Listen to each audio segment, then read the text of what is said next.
We have an absolutely special guest with us right now on the concluding day of what's been a very successful IFA Congress, which is back in India after 17 years. Porus Kaka, what a coincidence. The first Indian, the first Asian to become the president of IFA in the last 75 years. Am I right, Porus? And he is the president when India is organizing the Congress here in Mumbai. First of all, Porus, hearty congrats on what's been a great conference. Your take, satisfied? I think yes. I think we all have to be extremely proud that we've given a show that is equal to the best in the world. We have shown them what true Indian hospitality is, from food to everything. And I think we all can be extremely proud at this moment. You can't miss Bollywood. We can't miss Bollywood also. And your dash of Hindi on the first day. Thank you. I think Porus' speech in Hindi on day one was one of the highlights. Achhe din, in your words, Porus. Yes, I think so. This is truly Achhe din, and that's I think a prediction that has come true. Absolutely. Porus, we spoke 12 months ago at Copenhagen, IFA Copenhagen, when you were just taking over. After that, you've been, I'm sure, to many sub-regional conferences of IFA at Prague, at Singapore, at Malaysia. What's the one trend or two or three important trends that you've picked up in these last 2 months, 12 months, as you've crisscrossed the globe? Well, I think as far as IFA goes, certainly there is a huge concentration, and that's true for most other things currently in international tax, on the developments on BEPS. There's no doubt that that's a focus. That's a focus for the governments, that's a focus for the private sector, and that's equally a focus for the practitioners. So I think all of us are looking at the work that's coming out of the OECD and the work that the governments are doing in this connection. I think 12 months back, Porus, you were a little more circumspect about that when you spoke at Copenhagen. Well, I think a lot of us were. I think all of us were, but I have seen firsthand, I think, the work that's happening at the OECD level. So I think there is a level of sincerity there that cannot be doubted. How that will convert itself into a political agreement, that will be the critical implementation issue that they will have to take up. Because I think it will be one thing to get a draft action plan, and the second thing will be implementation. So I would still say that we are not out of the woods as far as skepticism goes. And why would you say so? When you interact with say the OECD officials who are here, be it Jack Sasswell or from the UN, Michael Leonard, don't you sense that, as Pascal Amans told us in an interview, that they feel they have the political mandate, they do have the political mandate to go and achieve and implement this project. So why the skepticism? So no. Therefore, I'm in fact, there are two issues. One is the work that's going on at the OECD. I'm fully confident that they will deliver the reports that they will do. At least I do believe that sincerity is there. But let me assure you that at the political level, that level of agreement to achieve, whether it's at the G20 or larger at the UN or OECD, will be much more difficult. And at that point in time, when countries have particular interests or particular objectives, you may find that the consensus so far may be slipping away. Again, there may be consensus on, say, 50% or 60%. It'll be a question as to how much consensus we can get at the political level. There will be things like the exchange of information. That work that's going on the global forum, I think that is a pressure which will be more or less consistent even at the political level, and that will happen. But digital economy has been tougher. Of course, digital economy, the question of whether there could be any possible dilution of the PE threshold.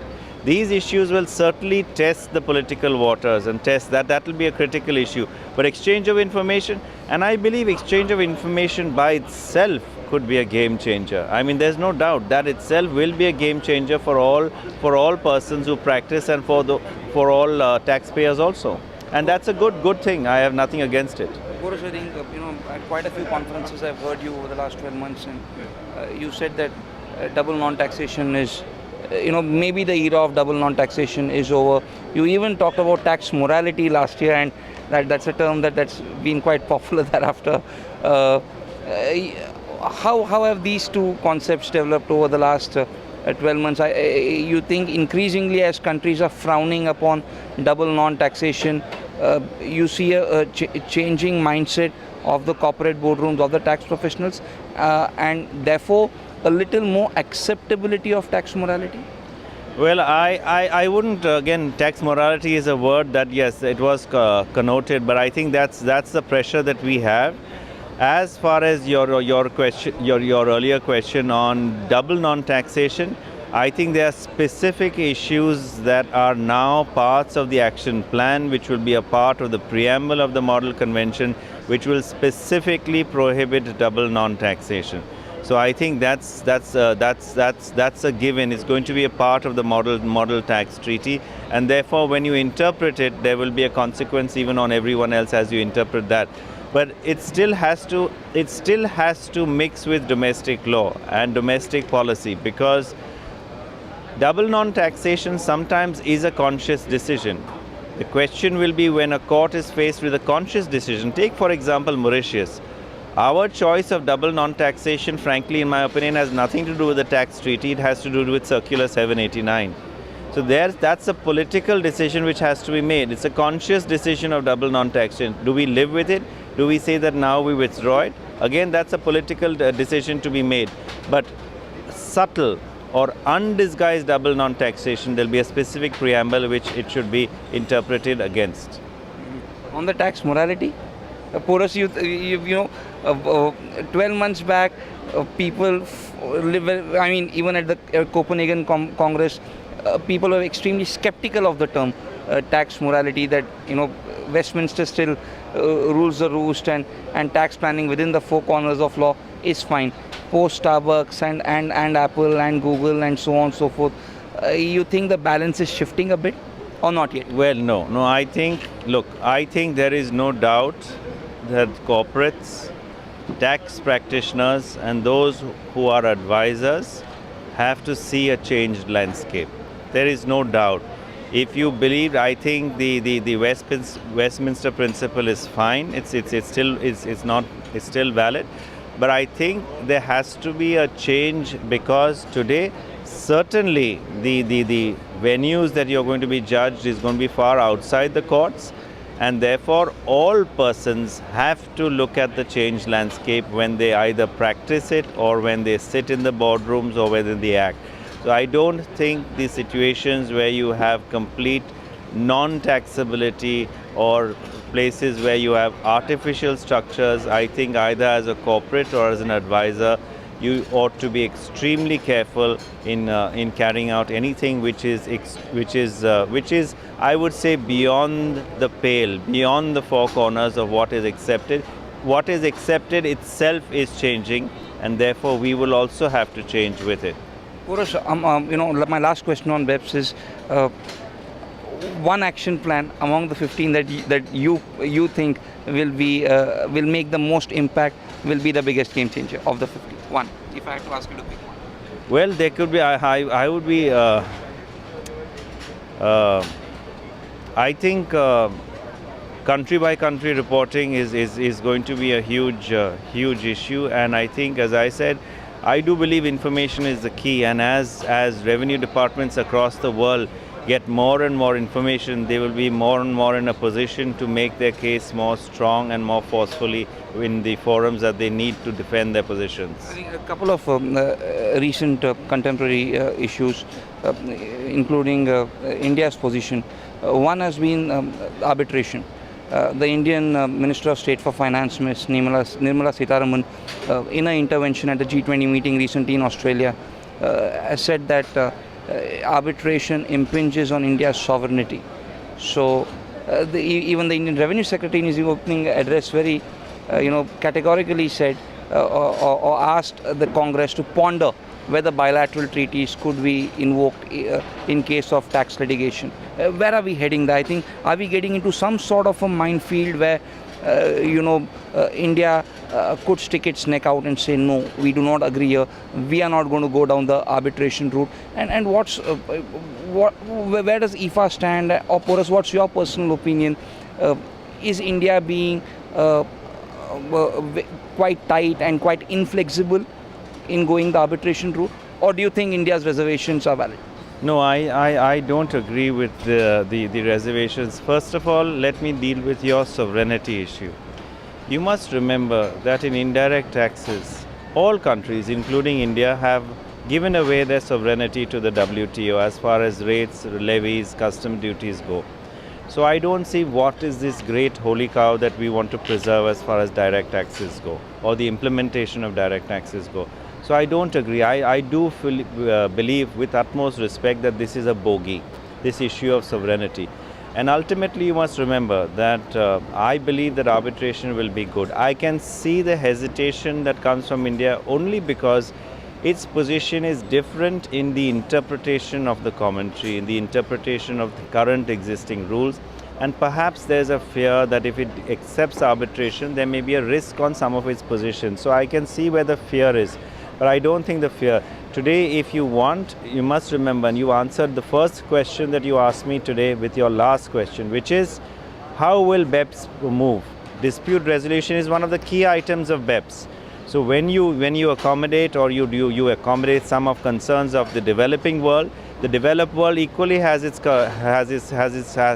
issues like forcing arbitration or whatever it is to ensure that disputes are settled. So again, this will be a challenge as to how. And the OECD feels that this will act as a deterrent or a pressure, a counter pressure on the competent authorities to make progress in I believe the statistics show that it's very rarely arbitration happens, but it forces the competent authorities to settle the case rather than risk arbitration. Those are statistics that we have been informed are showing this position. Porus, on GAR, a lot of people when the new government came in, one of the things on the top of the wish list was doing away with GAR.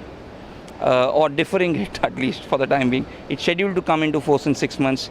There's a lot of talk in there that it may get deferred again. Would you support that?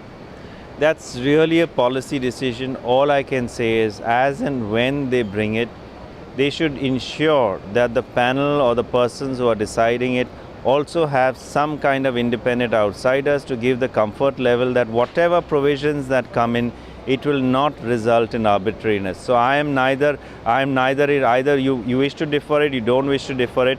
I think ultimately it's a sword that the Revenue Department desperately wants to win some of its cases, but it has to be in an extremely as possible fair manner so that we don't unravel and create a new complete line of litigation as we've done with transfer pricing.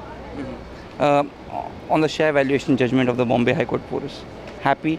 You think it finally puts an end to this controversy, or you think the department is going to go to Supreme Court and we are going to see another round of litigation? But you are happy with the principle laid down by the Bombay High Court, Porus? I believe the principle is correct. Whether they will go, I think you have enough friends in the revenue to ask them and not me. But I think the principle is correct. The High Court is correct on this issue. Yeah. Porus, on the tax disputes landscape, in the last 12 months back, the issue uppermost in the minds of the policymakers, taxpayers, investors, it was disputes in India. In fact, Jeffrey Owen summed it up that in India, it's all about disputes. You think we are making progress, especially with the new government coming in? You're seeing a change in mindset, Porus? I haven't seen anything so far, but I think the pressure, for example, on not taking frivolous matters in appeals is not from the government, myself, more from orders of the Bombay High Court that I've seen lately. So I think that, and I've seen that working, they are more careful when they file the appeals. On dispute resolution, in fact, I've personally advised them that they rapidly need to energize the AAR and create it, because that's one forum which is practically dead as of now, but nothing so far that I have seen. On the other issue of the litigation in India, I think I've already made my point that look, India is different, and I think you should not view the fact that there is litigation is by itself a negative. I think you should realize we have a very good independent court system, and I think that should be valued. Last question, Porus. What do the next 12 months have in store for us? Well, I think the budget will be eagerly awaited, because I think perhaps they did not have sufficient time. I think they will have to send out some kind of a further message. They have done it on transfer pricing in the short time they've been given. They will have to do strengthening on other issues like whatever they want on GAR or on dispute resolution that they want to do. But I think they haven't done enough of what the expectations were. In my opinion, in any way, the expectations were too high. So the next 12 months will really show us where they will go with the expectations that both the Indian community has and the foreign community has also. Thanks so much, Porus, and we look forward to IFA Congress 2015 in Switzerland. Thank you so much, Porus, and congratulations once again on a great Congress. Thank you. And best Thank of luck for the next one. Thank you very much. Thank you.